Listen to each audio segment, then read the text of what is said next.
Me and Sil, Daisy, have been friends since high school, 15 years ago. I started dating her brother, Dan, when we were all in college. Daisy married Matt sometime after I married Dan 10 years ago. Matt and Daisy wanted a baby and starting trying right after marriage, but they were having a lot of trouble. I am talking multiple failed IVFs, multiple late-term miscarriages, one of which was a stillbirth. The struggle went on for 7 years.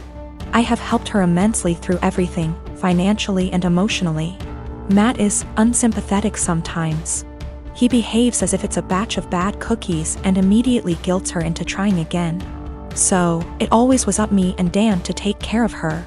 Despite many talks from me and Dan, she remained married to him and kept trying again and again. We have had many offers to leave the state / country for a better job, but didn't because we were scared to leave her alone. 3 years ago, I got pregnant. We broke the news gently to Daisy one day. She got real quiet and then asked us to leave.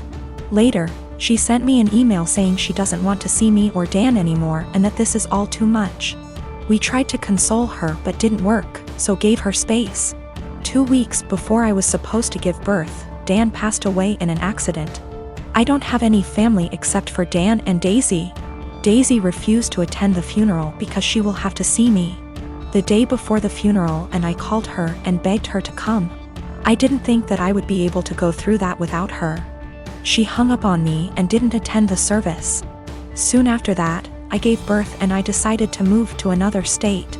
I cut off all contact with Daisy and started fresh. Now, me and my daughter are very happy and we are enjoying a comfortable life. She attempted to contact me once I moved away, but I ignored her. 2 weeks ago, she called from an unknown number and said she desperately wanted to talk to me. Turns out she finally got pregnant, had a baby boy who passed away 5 days after being born in NICU. Matt is also leaving her and screwed her over because of the prenup. She is basically broke and homeless days after losing a child. I just said okay. She then asked, "Are you really not going to say anything? You are really not going to help?" I pretty much said, "I don't care about you. I don't care about your life. I don't care about Matt. I don't care that your baby died. Just leave me and my daughter alone." And then hung up. Since then she has been sending me multiple emails and VMs stating how awful I am and how heartless and how much Dan would be disappointed. I continue to just ignore everything. I am not going to have any sympathy or help her in any way.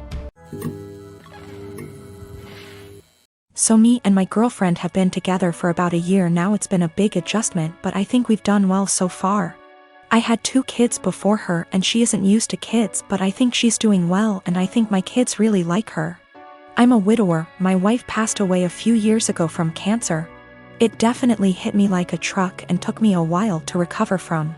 It took me a really long while to get back out there, but I eventually did a few years ago. My daughter is 13. She is in middle school now and is obviously growing. So usually on Thursdays after I drop off my kid and I do some chores, me and my girlfriend usually have a lunch date. Just so you know, this is not at all something that happens all the time. I try my best to be both mom and dad, but I'm still figuring it out. Lately my daughter been moody and very emotional. I had a thought that it could be her period because she's getting to that age on Thursday. A few hours after I dropped her off I got a call from my daughter and soon after the school, because she had ended up getting her period in school. She was really upset and crying and she said that she was really embarrassed. I quickly went to go pick her up and shot my girlfriend a text that I couldn't make it and had to go pick up my daughter. I was low-key freaking out and that's why I was pretty brief, so I rushed over there really quickly to go pick her up. She was in tears. I brought her home. She got cleaned up. My girlfriend came home while she was in the shower and I explained the situation, but she was still mad. I really wasn't expecting her to be mad. I don't really feel that I stood her up. I still sent her a text. It was really just under heat of the moment and I was really focused on one thing and it was an honest mistake. She lost it on me, saying that it was a move to leave her hanging like that and not even answer the phone when she was calling her to see why I set her up. I never received a call from her. If she did, I triple-checked. I said I apologize for that, but I was in a rush to go to the store before I went to go pick up my daughter and I was just focused on one thing. She said that it wasn't an excuse to stand her up. She said that it was just a period. The school gets her a change of clothes and a pad, they have it there, and it wasn't an excuse to be so disrespectful, because she was taken care of. I tried saying that she probably just wanted to be in the comfort of her own home and she was really embarrassed, so I should go pick her up. She's still really upset at me, but I really don't get why, given the circumstances, I feel like this was justified. Then I stopped arguing with her to go check on my daughter because she was out of the shower. Me and her talked and everything, and now she's okay. I am 22, female, and I work full-time at a local steakhouse-style restaurant. There's a policy with the employees regarding free food based on the length of your shift, and the other day I was working a double, which meant I got 2 free meals, one at the end of my first shift and one at the end of my second. There are a few things we as employees can't pick for our free meals due to costs, but we still have access to nearly the entire menu. Another part of this policy is that if we pick something, and one of the ingredients required is almost gone, we're allowed to keep our pick and tell the customer that we're sold out of that particular item. This applies to all sides, salads, soups, etc. Usually though, if we say we're out, we really did run out regardless of employee meal picks. Anyways, on the day that I worked my double, we were about 2 hours out from closing and I sat a couple who were on a first date. Just assuming by some things they said, plus he name-dropped a popular dating app. When they were ready to order their meals, the girl just so happened to ask for sirloin. But that was the cut I chose for my second meal and we were down to our last one. I apologized and told her that we were out, and the pouted and told me she would need another minute to decide. Her date shot me a dirty look and told me he needed more time now, too, so I went to check on my other tables. They seemed to be having a good date, laughing a lot and smiling. But they were immediately quiet and standoffish every time I checked on them, and interrupted me with, "Just the check, please," while I was asking if they'd like any dessert.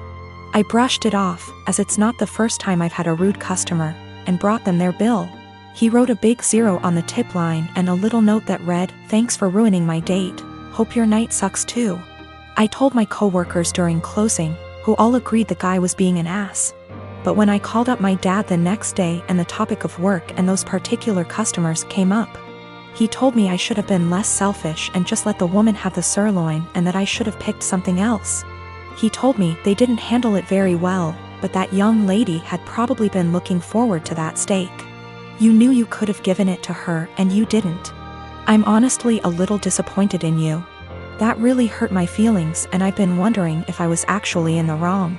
I don't believe it was a money thing. The guy ordered a pretty expensive seafood dish and the girl had one of our pricier cocktails. The sirloin is not our cheapest steak option. Yes, I'm aware that it's a weird policy.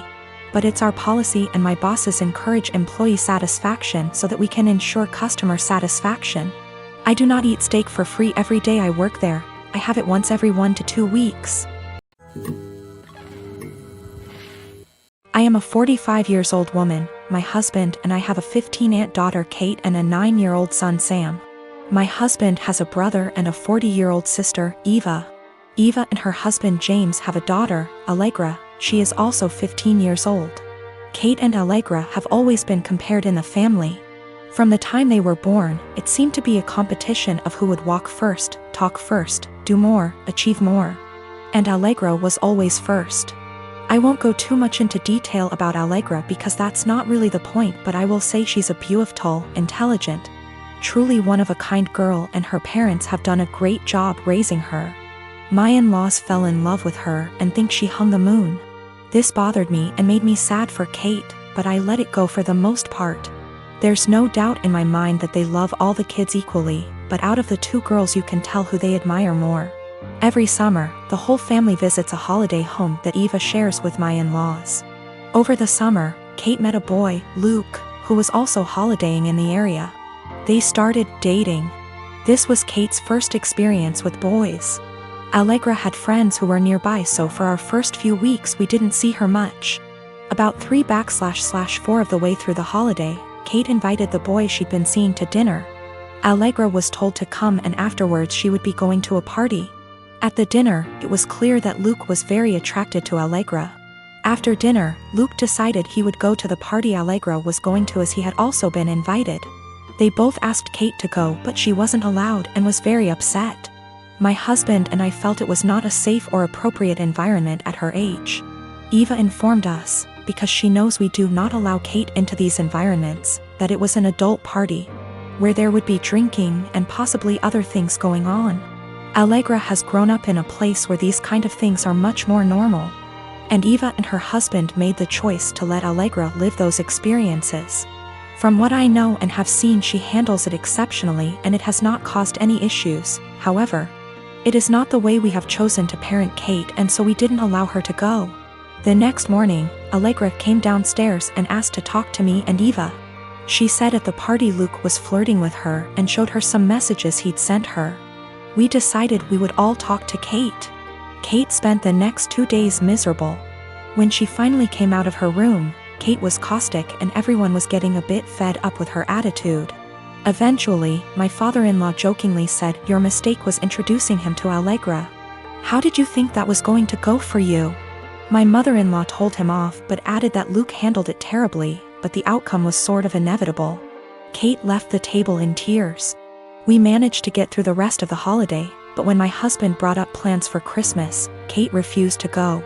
She said she couldn't bear being ridiculed by her own family and constantly compared to Allegra. After seeing how much this was affecting her, I spoke to my husband and said we shouldn't go. He argued that it would be wrong to let Kate take away time with family just because of a boy. I reminded him that this has been happening since they were born, but he said that we can't shield Kate from every special person in the world. He said he would talk to his parents about their comments, but that we should not set a precedent of letting Kate run away from reality.